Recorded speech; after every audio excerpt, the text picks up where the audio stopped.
Report available. Harry is accused of defaming Queen's brothers for claiming they are jealous of an heir like him. Hello friends, welcome to breaking royal news about the notorious hypocritical couple Harry and Meghan Markle on our Kate Middleton and the Queen News version 2 channel.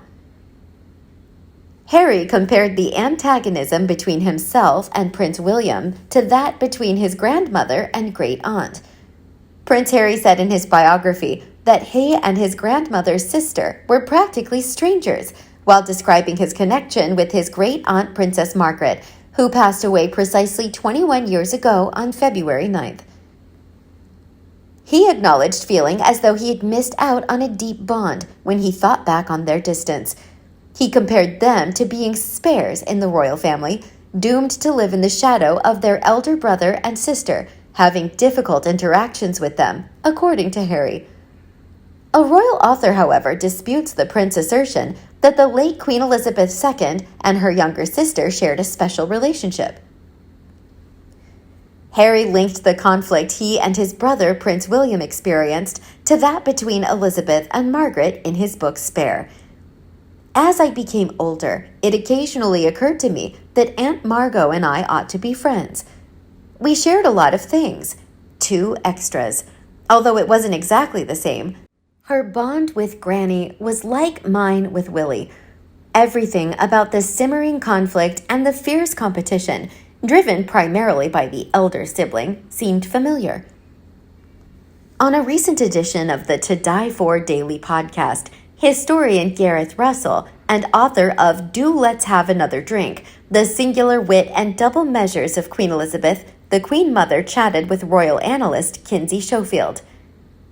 By Ms. Schofield, he discusses the rivalry between Princess Margaret and Queen Elizabeth, but given how enraged Prince Harry sounds, I'm not sure if they're even somewhat similar. Mr. Russell continued, I'm not sure if I agree with it either. I don't think Margaret and Elizabeth were as competitive as many people portray them to be, or as suffering from their heir and the spare syndrome. Since The Crown on Netflix is a drama, it is within its rights to use it as a significant story point.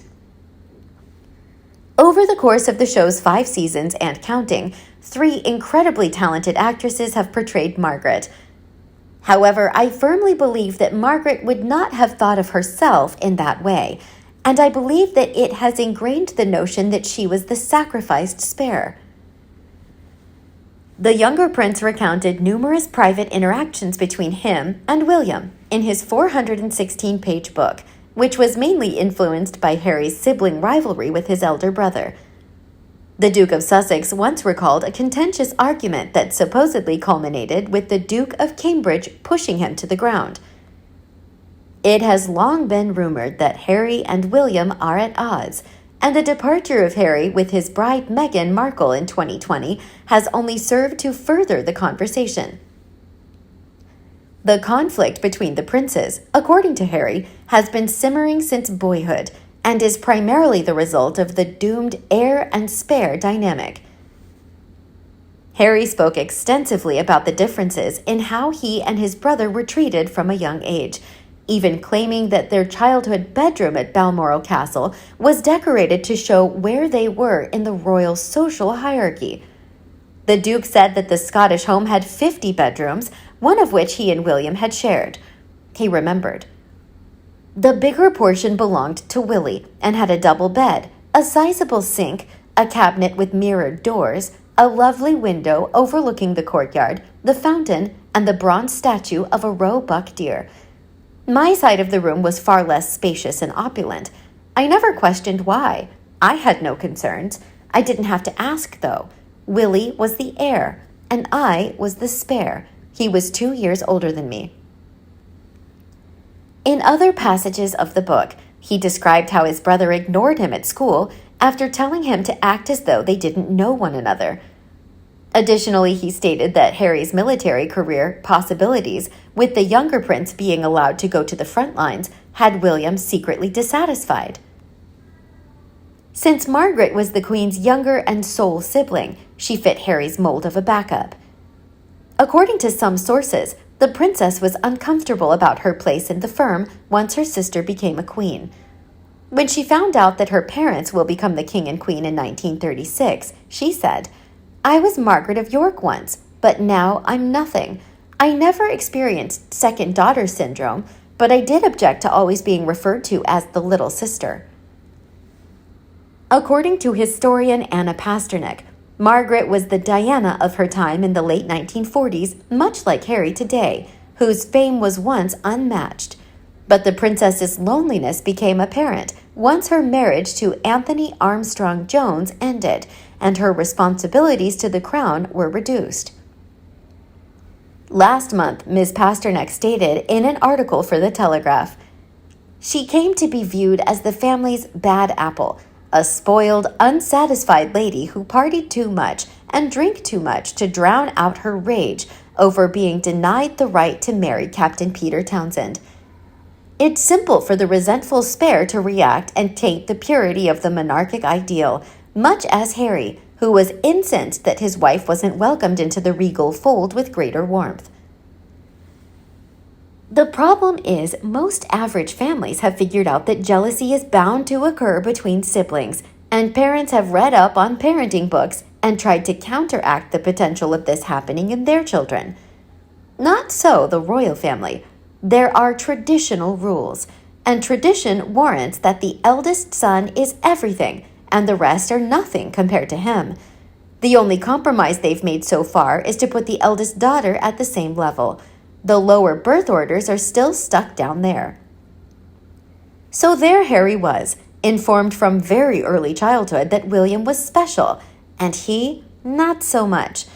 The unfortunate fact is that William was also informed from an early age that he was the one that mattered.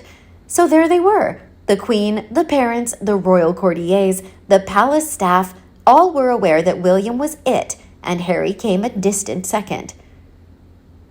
I think Diana saw the inequitable situation and agonized over it.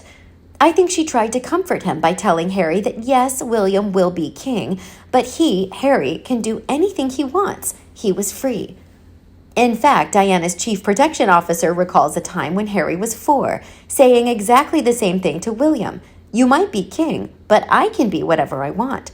And it concerned him because he thought Harry was too young to even think that way. That may explain, too, why Harry had no inhibitions. Didn't his mother say he could do anything, be anything except king? So he played the fool.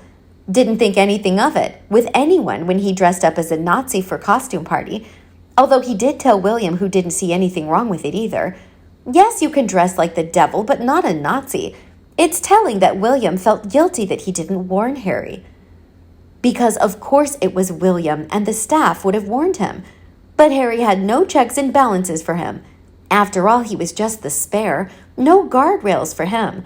Unlike William, who even in his college days was protected.